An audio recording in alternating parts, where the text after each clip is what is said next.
Bienvenue sur Africa 24 dans cette nouvelle édition de l'Africa Tonight. Voici les titres de l'actualité. En Côte d'Ivoire, des tirs d'armes ont encore résonné dans plusieurs villes du pays ce lundi 15 mai, et ce malgré l'appel au calme lancé par l'état-major général des armées. Les détails dans cette édition. Lancement d'une phase test en vue d'une réforme dans le secteur de la santé au Togo, un projet qui entre dans le plan national de développement sanitaire 2017-2022 mis en place par le gouvernement. Le Nigeria s'affiche comme une nouvelle destination de l'art contemporain. Lagos se prépare à accueillir la deuxième édition de la foire ArtX qui contribue à la visibilité des artistes. Mais tout d'abord, le procès de l'ancien président Blaise Compaoré et des ministres de son dernier gouvernement a repris ce lundi 15 mai devant la justice burkinabé. Le fait nouveau de la réouverture de ce procès, la volonté des familles de victimes de se constituer partie civile. Notons qu'en l'état actuel, la loi ne permet pas aux victimes de se faire entendre durant le procès. Rappelons que tous les accusés comparaissent pour leur implication présumée dans l'insurrection populaire d'octobre 2014 qui a fait une trentaine de victimes et des centaines de blessés. La Côte d'Ivoire encore secouée par la mutinerie des soldats ce lundi 15 mai. De nouveaux tirs d'armes ont retenti dans plusieurs villes du pays, et ce malgré l'appel au calme lancé par l'état-major général des armées le 12 mai. Une situation qui inquiète l'Union africaine. Siamlo Victoria Sedji. En Côte d'Ivoire, l'accalmie n'est toujours pas revenue ce lundi 15 mai 2017 dans certaines villes du pays, malgré l'appel au calme lancé par le chef d'état-major de l'armée ivoirienne. Depuis début mai, les mutins sèment la terreur au sein des populations. Ce lundi matin, des tirs sporadiques ont retenti à Korogo, Daloa, Bondoukou et Abidjan. Ces tirs sporadiques gagnent de plus en plus certains quartiers d'Abidjan, comme la Riviera à Cocody. Les tirs et le déplacement des mutés ont interrompu la circulation sur le boulevard Lagunaire, principale voie d'accès à la commune du Plateau. Ce matin, dans la commune du Plateau, le centre des affaires d'Abidjan, le palais de justice a été évacué vers 7h30 GMT. Une évacuation qui fait suite aux tirs dans les airs de militaires mutinés. En réponse, les autorités en charge de la sécurité ont ordonné un déploiement massif devant le siège du ministère de l'Intérieur et de la Sécurité, non loin du palais de justice, d'éléments de la police, de la gendarmerie, mais également du groupe de sécurité de la présidence de la République. Ce dimanche 14 mai 2017, des soldats mutins avaient ouvert le feu à Boaké sur une foule de manifestants qui réclamaient la libération de la ville. Des actes de violence avaient été enregistrés, notamment des blessés et des pertes en vies humaines.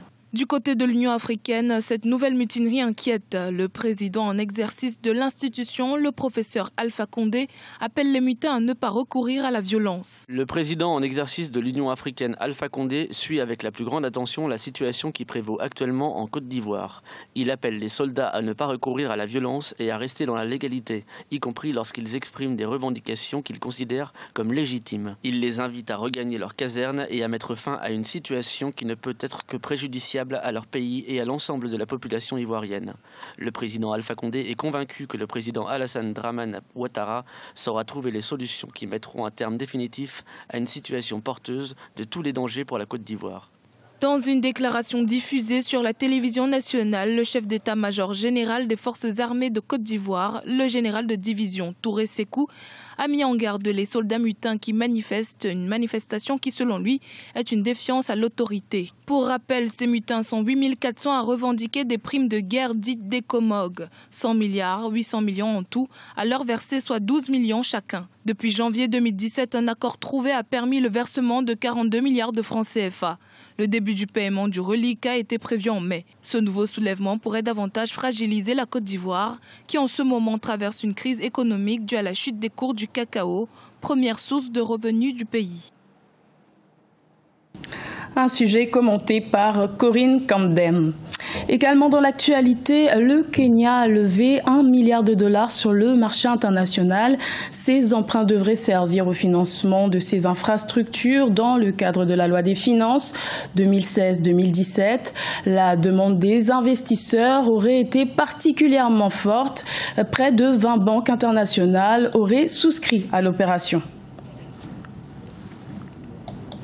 Au Togo, le gouvernement a lancé le 5 mai une phase test en vue de la réforme du secteur de la santé, une nouvelle politique qui vise à améliorer la gestion des centres hospitaliers publics, un projet sur lequel le syndicat des praticiens hospitaliers du Togo veille particulièrement. Reportage de notre correspondante Emefa Kofi. Au Togo, en 2017, le budget de la santé représente 10% du budget total de l'État contre 15% recommandé par l'Organisation mondiale de la santé. L'allocation budgétaire consacrée à ce secteur est restée faible pendant plusieurs années, entraînant un déficit dans la qualité des services dans les centres hospitaliers publics. Aujourd'hui, le gouvernement décide de changer la donne. Il opte pour l'approche contractuelle. Le principe consiste à déléguer la gestion des formations sanitaires à une société extérieure à l'hôpital chargée de la gestion des hommes, des équipements et des finances. Les équipements sont achetés et réparés par l'État et il n'y aura pas de coût sur les prestations ou les examens imputables à la contractualisation. Pour la phase pilote, le centre hospitalier régional d'Atapamé, le centre hospitalier préfectoral de Blita ainsi que 4 services du centre hospitalier universitaire Sylvanus Olympio sont retenus. Cette approche contractuelle vise le partenariat public-privé qui, même si elle comporte des avantages, suscite certaines craintes au niveau du syndicat des praticiens hospitaliers du Togo. Dans certains pays comme le Sénégal, qui a expérimenté cette approche dans le domaine de l'eau. Mais là, cela s'est accompagné d'un relèvement du coût des prestations de 3%. Le partenariat privé-public fait le lit à la privatisation. L'homme n'est plus au centre et c'est l'argent, c'est le capital. Donc, ces inconvénients sont là et nous les connaissons. Le syndicat des praticiens hospitaliers du Togo tient néanmoins à rassurer le gouvernement sur son accompagnement durant cette phase pilote. Depuis le 5 mai 2017, l'approche contractuelle dans le secteur de la santé est entrée dans sa phase opérationnelle avec la signature de contrats entre le gouvernement togolais et l'ONG Entraide médicale internationale. Au Nigeria, les artistes et les étudiants d'art sont majoritairement concentrés à Lagos. Lagos qui se prépare à accueillir la 2e édition de la foire ArtX. L'objectif étant de contribuer à la visibilité des artistes contemporains du Nigeria et de l'Afrique. Fanny Mounichi.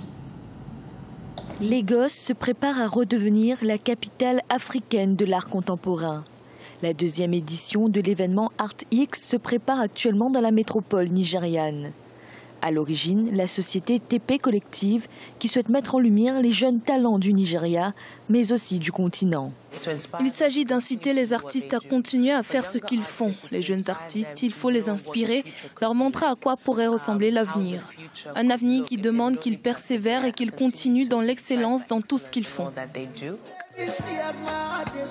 Exposition artistique, performance, projet interactif, ArtX 2017 s'annonce encore plus diversifié. La première édition avait déjà réuni 50 artistes venus de 10 pays africains, des artistes qui saluent l'initiative, véritable vitrine pour leur création. Être un artiste, ce n'est pas facile parce que tout le monde ne comprend pas l'art et tout le monde n'est pas disposé à acheter de l'art. Mais tout le monde est prêt à acheter quelque chose qui provoque des sentiments. Pour l'édition 2017, plus de 5000 personnes sont attendues au centre civique de Lagos. Les organisateurs espèrent faire de l'événement la plus importante foire d'art contemporain du continent. Dans le reste de l'actualité, le meeting international de Casablanca s'est tenu le 13 mai au Maroc. Chez les hommes, c'est le Tunisien Hassanine Sebey qui a remporté la médaille d'or de cette compétition longue de 20 km de marche. Il s'est imposé en 1 heure, 25 minutes et 14 secondes devant l'Algérien Ayem Sabir. Ce journal a été réalisé par l'ensemble de la rédaction. Merci de votre fidélité. Retrouvez dans un instant une nouvelle édition de l'information sur Africa 24.